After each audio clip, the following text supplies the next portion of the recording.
નમસ્કાર ખેડૂત મિત્ર, મેં મુકેશભાઈ પરમાર એગ્રીટેક ઇન્ડિયા ઓર્ગેનિકમાં આપણું હાર્દિક સ્વાગત કરું છું।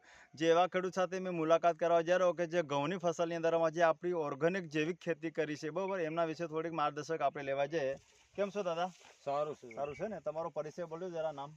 પારસીભાઈ મકનાભાઈ ડામોર, ગામ બલવન સોટી, જિલ્લા ઝાબુઆ, એમપી ઝાબવાની અંદરમાં આપણે જે એક ખેડૂત છે આપણી જે એગ્રીટેક ઇન્ડિયા ઓર્ગેનિકની જે પ્રોડક્ટ જે વાપર્યા પછીનું જે એને પરિણામ મેળવ્યું છે, જે ઓર્ગેનિક પ્રોડક્ટ વાપરવાથી ખરેખર જે આપણે કેટલા જે મણનો ઉતારો થયો અને ગયા વખતેનો જે ઉતારો ને અત્યારના જે મણનો કેટલો ઉતારો થઈ શકશે એના વિશે થોડીક આપણે વાતચીત કરી લઈએ કે તમે ગયા વખતે જે કેટલા મણ નાખ્યા હતા આ ખેતરમાં? આ ખેતરમાં 2 ક્વિન્ટલ નાખેલો। 2 ક્વિન્ટલ નાખી હતી ને, બરાબર। એમાં ઉતારો કેટલો આવ્યો હતો? 27 ક્વિન્ટલ થયેલો। 27 ક્વિન્ટલ થયો ને?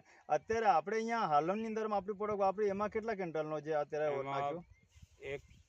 એક થેલી ડીઓપી નાખ્યું, એક આપણે હુમિક નાખી, હા, એક બ્લેક ગોલ્ડ હુમિક ખરી ને એ યુઝ કરી છે, અને એનપીકે ખરી ને આપણી છે એ યુઝ કરેલી છે, પછી ગ્રામીણ જે નર્મદા ગ્રામીણ ખરી ને આપણે એ યુઝ કરી છે। તો આ જે ટોટલ તમે કેટલા મણ મતલબ ઘઉં નાખેલા છે? આમાં 7 મણ નાખેલા છે। 7 મણ નાખ્યા। તો તમને ખરેખર આ 7 મણની અંદરમાં કેટલા મણનો ઉતારો થઈ શકે એવું લાગે? એવું 27 ક્વિન્ટલ જેવું થઈ જાય માલુમ પડે। પેલા 2 ક્વિન્ટલમાં ને 7 મણમાં ફરક આવે। હા, બરોબર। ખેડૂત મિત્ર, એવું કહેવામાં આવે છે કે ખરેખર ઘઉંની અંદરમાં જે ફસલ કરી હતી ગયા વખતે એના કરતાં સારામાં સારી અહીંયા ઉતારો આવી શકે એ રીતનું કેવું છે ને। તો આ બાજુ જરા લાવો, આપણે જરા કંટી ગણ લઈએ કે એની ફૂટ દેખી લઈએ જરા।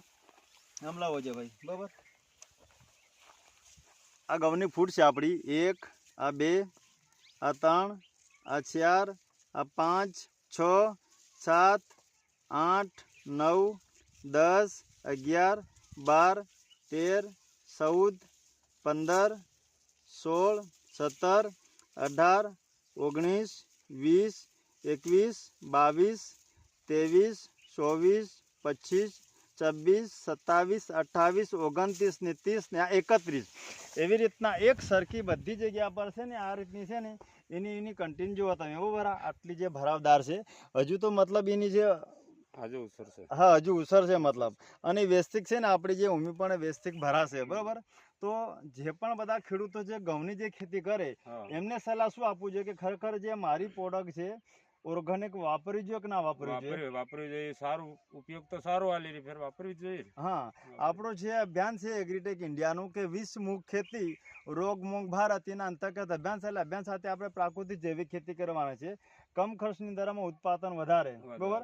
તો આપણા સગા સંબંધીઓ છે એમને સલાહ સૂચન આપણે શું આપીશું કે ખરેખર આપણી જે ઓર્ગેનિક પ્રોડક્ટ વાપરવી જોઈએ કે ના વાપરવી જોઈએ? હા, વાપરવી જોઈએ, બરાબર। આ ટોટલ જગ્યા પર થોડા વિડીયો લઈ લો આપણા, એક સરખા બધા ઘઉં લાગે છે। જમીનના હિસાબે કેવું કે થોડી ઢાળવાળી જમીન છે, બરાબર, બાકી એક સરખી છે ને એની ઉમ્મીદ દેખાય, એક સરખા ઘઉં પણ છે, ઉતારો પણ સારો છે। મારો કોન્ટેક્ટ નંબર છે 9924521624। આ મારો કોન્ટેક્ટ નંબર છે। તમારે જે બી ખેતી કરતા, શાકભાજી કરતા, ઘઉં કરતા, મકાઈ કરતા, શેરડી કરતા, ટોટલ પાક માટે આપણે છે ને પ્રોડક્ટ ઓર્ગેનિક છે, પ્રોડક્ટ તમે યુઝ કરો અને બીજા સંબંધીઓ આપણા હગા હોય છે એમને પણ તમે આ પ્રોડક્ટ મારી યુઝ કરાવો। જય કિસાન, જય ભારત।